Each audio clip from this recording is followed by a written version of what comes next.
皆さんこんにちは。毎月第2第4木曜日午後4時から生放送でお届けしております。癒しのカウンセリングラジオ、星空パルンはここにいます。パーソナリティの星空パルンです。はい、今日は早速なんですが、もう私念願のゲストの方に来ていただけまして、とてもありがたく、ちょっとテンションも上がる感じなんですが、もう今日はね、先にゲストの方をご紹介させていただきたいと思っております。女性経営者の会を主催してらっしゃるエメラルドクラブ代表の菅原智美さん。はい。今日はどうもありがとうございます。はい、よろしくお願いします。よろしくお願いいたします。全国、世界中で女性経営者の会をいろんな形でつないで、世界中の国と国をつないでしてらっしゃいますよね。世界中の女性社長をつないでおります。束ねてらっしゃる。はい、すごいなと思って、はい、私も後ほどお話しさせてもらうんですが、お世話になっておりまして、もう今日はこのパワフルさと女性って、私過去保育士をしてたので、女性の人間関係の、なんていうんですかね、こう独特さ、難しいと言っちゃあれなんですけど、やっぱこう感じて生きてきたタイプなので、その女性っていうものをこう束ねる、まとめるっていう、そのスキルとかあればぜひ教えていただきたいと思っております。よろしくお願いいたします。お願いいたします。本日も明るく楽しく元気よくお届けさせていただきます。30分間よろしくお付き合いください。番組では皆様からの温かいメッセージをお待ちしております。メールの方は E メールアドレス fm@761.jp、 ファックスナンバーは 0829-310761 です。星空パルーンはここにいます。この番組は株式会社スサノオの提供でお送りいたします。それでは今日オープニングナンバーです。両名 L 春式お送りしました。束ねるっていうのは何て言うんですかねまとめる、つなげる、相談事とかも受けてらっしゃるんですよね。それって無料でしてらっしゃるんですか？会員さんは今いるね。そうですね、無料で。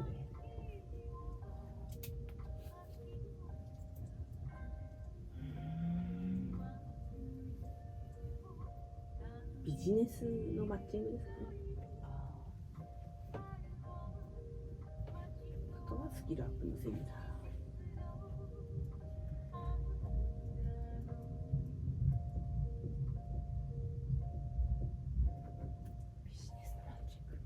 なんか相談事でこういうの取り扱いたいんだけどとかがあったらこういうのありますよとか。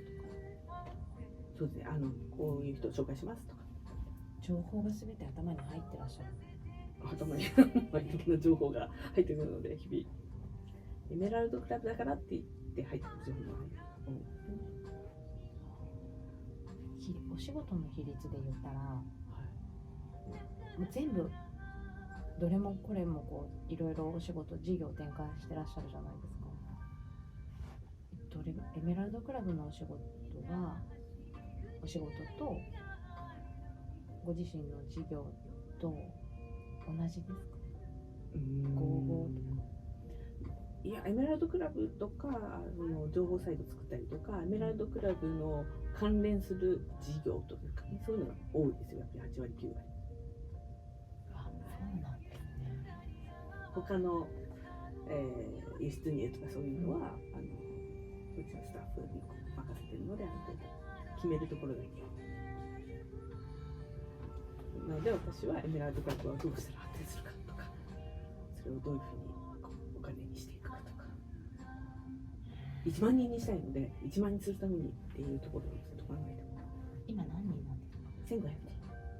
あと8500人。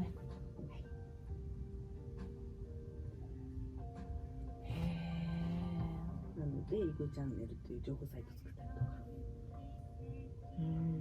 本作ったりとか。それで出版部門の担当があったりとか、出版のお仕事。出版は広告を集めるので。協賛ってことですか？協賛、広告。大体体1冊作るのに600万ぐらいかかるんですよ。600万分ぐらいの広告協賛を集めるんですよね。協賛金を集める。それは私の仕事。営業自ら行かれるんですか？企業に広告出しませんか？それはエメラルドさんじゃない別のところに行かれるんですか？もちろん企業に行かれて、車のメーカーさんとか化粧品メーカーさんとかエステとか全く知り合いじゃないよっていうところにも行かれるんですか？知り合いじゃないところにですね、紹介とか大体紹介のつながり。協賛1本いくらとかって決まってるんですか1ページが40万からなので、半分だと20万、2ページだと100万、表紙とかだと200万とかそういう感じですね。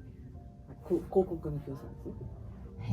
え。あと普段のエメラルドクラブのサポート会員っていう参助会員っていうのがあって、それが15万なんですよ。年間で15万でサポートする法人会員みたいなんですよね。その人たちのメリットは何なんですか？エメラルドクラブの女性のパーティーに参加できたりとか、そこ向けにメール配信できたり、エメラルドクラブのサイトにバナー貼ったりとか。お金の儲け方ってすごい。そう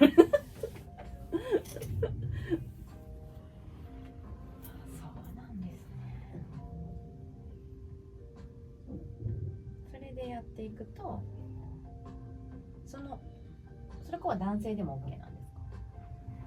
か？参助会員は男性でも OK。男性がほとんどですよね、企業。その参助会員さんはどれぐらいいらっしゃるんですか？まあ結構1年ごとなので、全部その参助会員とか協賛企業さんも参助会員みたいな特典みたいにつけたりしてるので、どれぐらいかしら、20社ぐらいかしら。そんなに少ない方なんですかね。いろいろな大中小。大中小、大って。いや大きいところだとオムロンさんとか、あと大丸デパートさんとか。はい。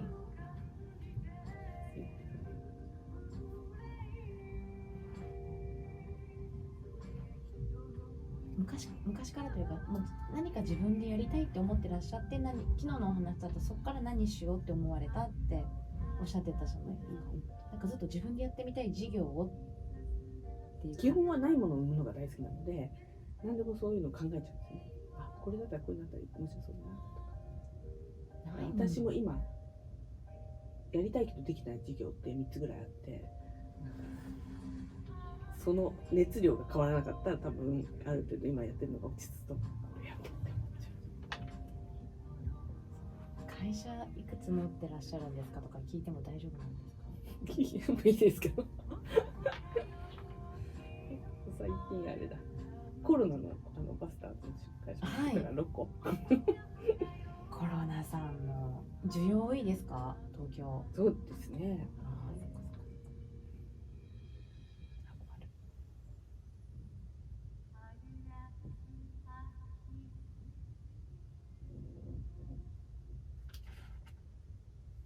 作ったんですよ。私作曲したんですよ。すごい。なので自分で流してる。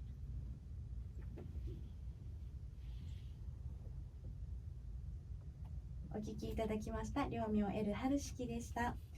今のオープニングナンバーの間にたくさんいろんな私が個人的にお聞きしたかったことをなんか質問をさせてもらった形になっているんですが、今日は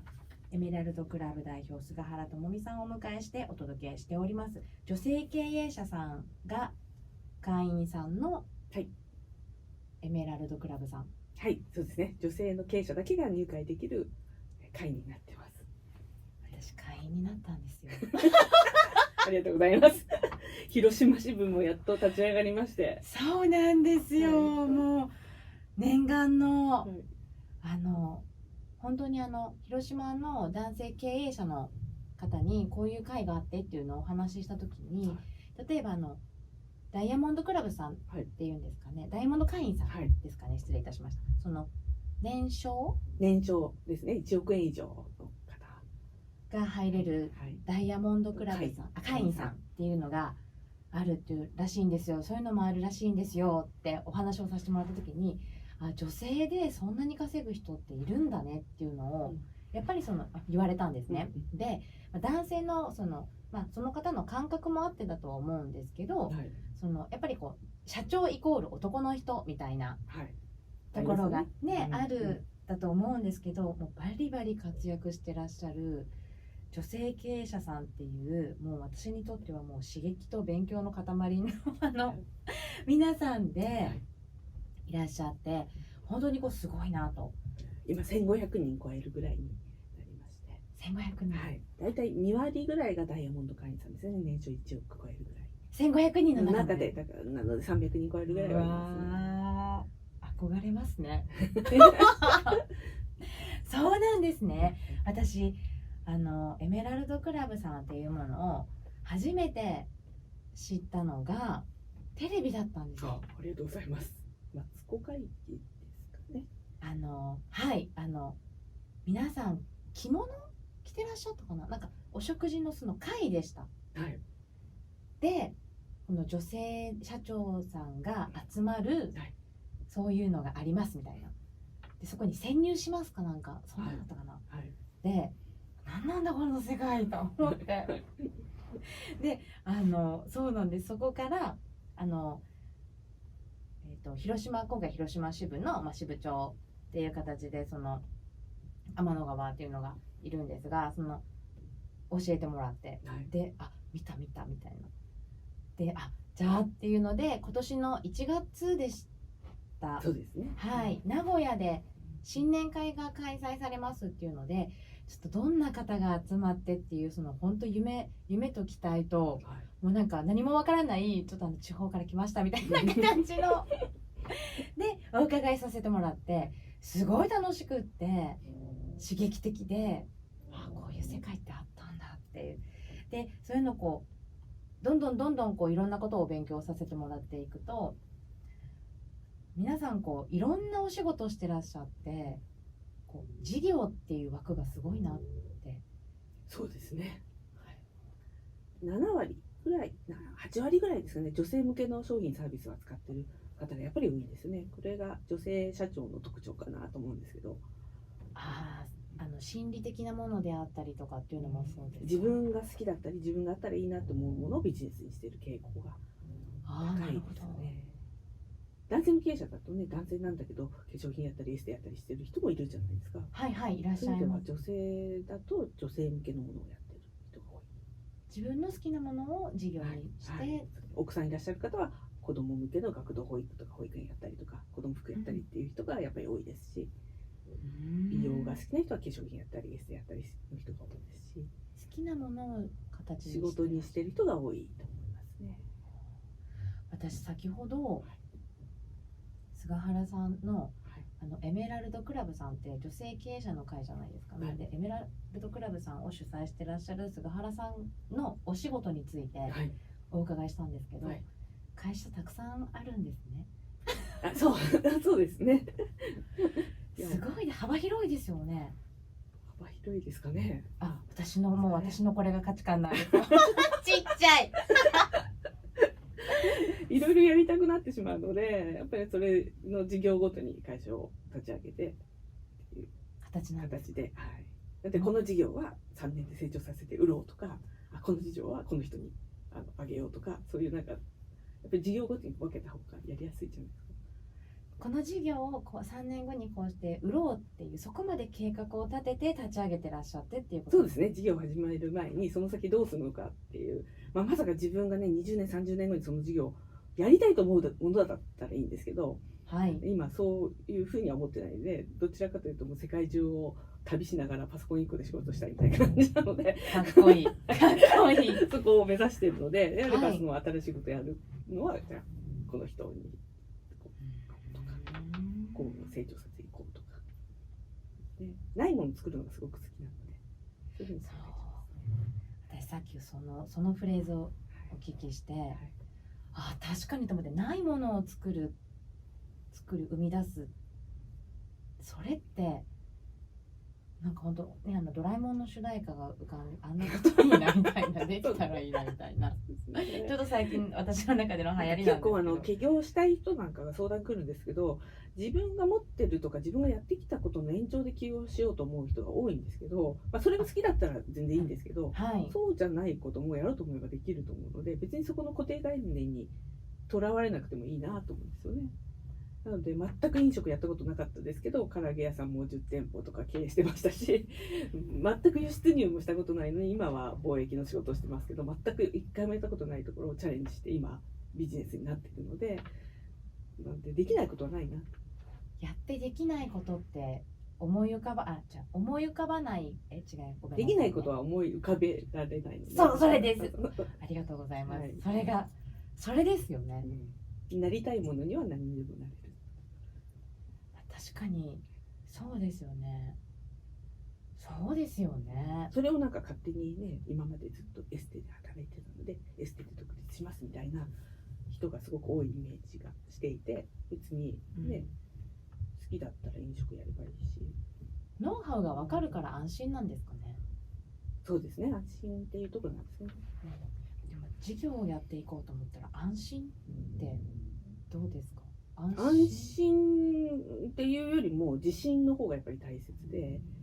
リスクがあるものほどチャンスも大きいと思うので、リターンも大きいと思うので、やっぱりある程度のリスクがないと、そうですよね、と思いますけど、やっぱりそこはなんか根拠のない自信がすごく大切なのみたいな、全く根拠ないけど、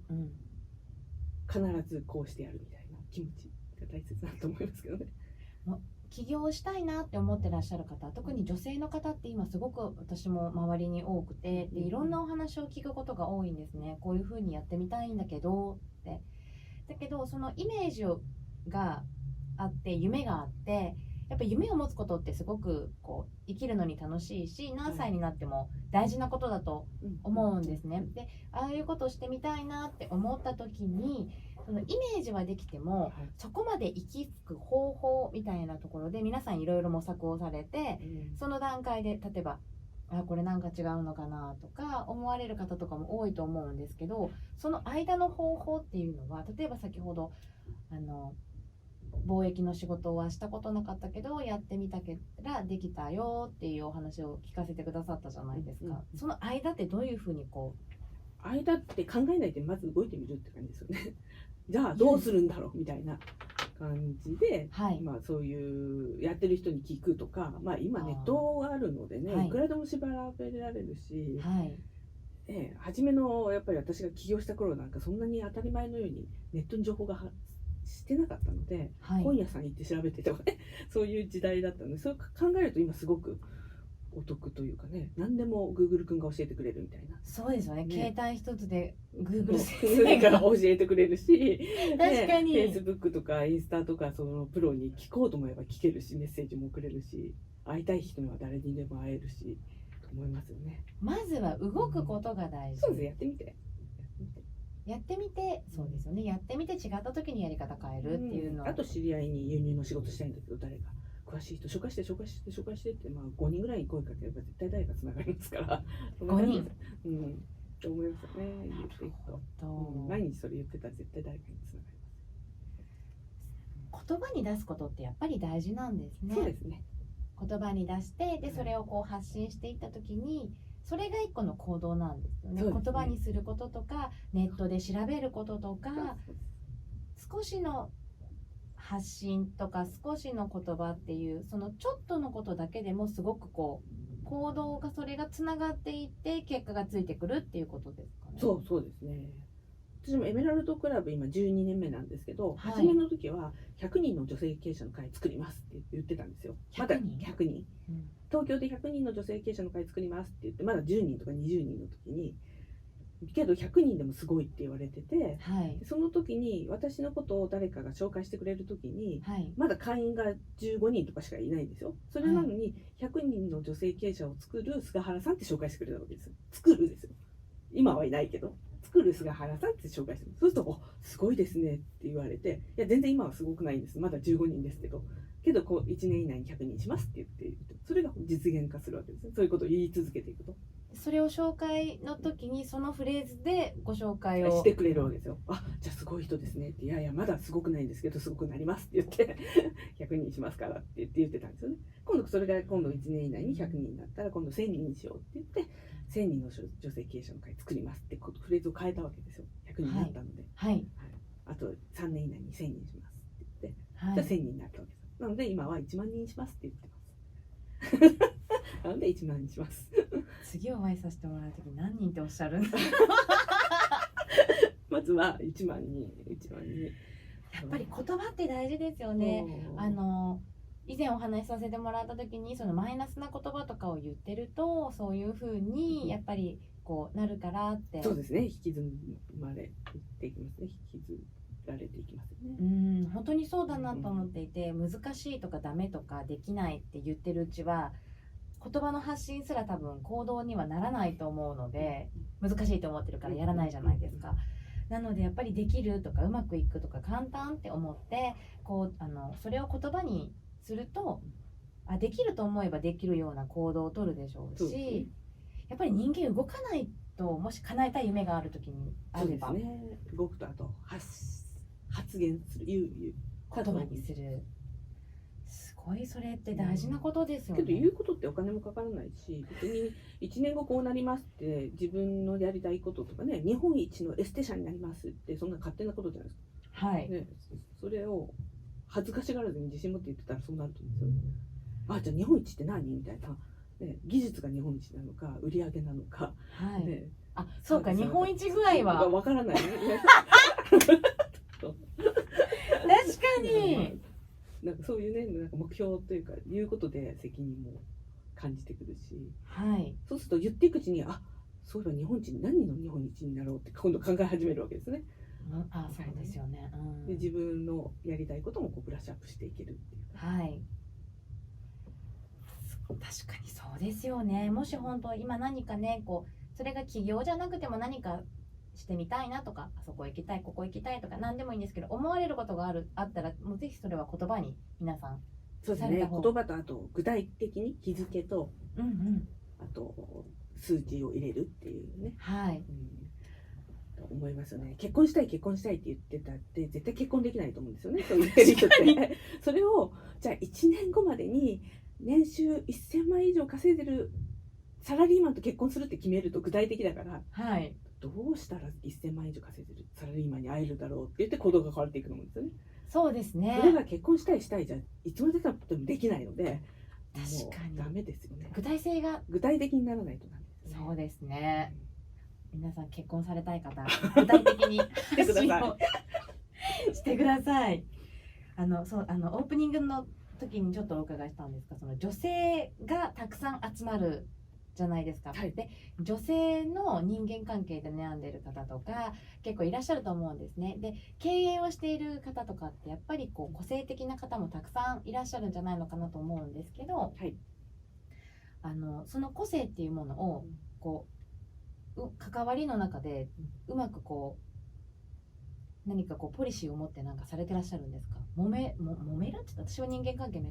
とっても揉めてきた人間なので。そうですか。私あんまり揉めた経験とかなくて、はい、あんまり好き嫌いがないので、嫌わないってことですよね。そうですね、嫌わないのもそうですし、あとは嫌いな人には近づかないそういうのあるんですか？菅原さんあるんですね。巻き込まれるのでやっぱりよくねこう与える人は、はい、与えるといいとか言うじゃないですか、はい、利他心っていうんですか、はい、で与えてマイナスになる人っているわけですよ。はい、絶対帰ってこない人ねはいはい食われてしまう、自分のいいところ全部自分の運気も全てね持っていかれちゃう人っているので、はいはい、そういう人はできるだけ近づかない。嗅ぎ分けるんですか？感覚で10人に1人ぐらいいますね。そうもうなんか自分のいいものを全部持ってかれちゃう人そうなんですね。それはちょっと鼻を聞かせた方がいいと思います。なんかこうエネルギー体とか波動とかってよくお伝えしてるんですけど、やっぱりその波動が引き合ったりとかっていうところでは何か違うって思われるのって、そこの何かが働く。そうなんですよね。私でしょうねは波動とかよくわからないですけど、感ですね。うん一緒なんでしょうね、多分ね多分。発してるもので、マイナスの人にはマイナスが集まってるので、あ、それはもう、そうでマはい、イナスの人から紹介してもらった人はマイナスだったり怪しかったりすることがやっぱり多いので。そういう経験ももちろんでそうだ、ありすね。ますあります。あ、そうなんですそうね。そうそうまあ、やっぱりその難しいよねとか不平不満とか言ってる方の周りにはどうしてもそういう方が集まるでしょうし、まあ過去の私がそうだったので、もうね、その言葉がどれだけ大事かっていうのもすごく思いながら、そしてもうエンディングじゃないですか。それではそろそろお別れの時間です。スピリチュアルアーティストレディフライデスティニー運命の糸を聞きながらお別れです。次回の放送は8月13日木曜日午後4時からの生放送です。ぜひお聞きください。今日は菅原さんありがとうございます。はい、ありがとうございました。ぜひまた来てくださ。はいい、はい、ありがとうございます。星空パルーンはここにいます。この番組は株式会社スサノーの提供でお送りいたしました。この時間のお相手は星空パルーンでした。ご視聴ありがとうございました。チャンネル登録をぜひお願いいたします。コメント欄にご質問、ご感想等いただけたら嬉しいです。皆様のメッセージお待ちしております。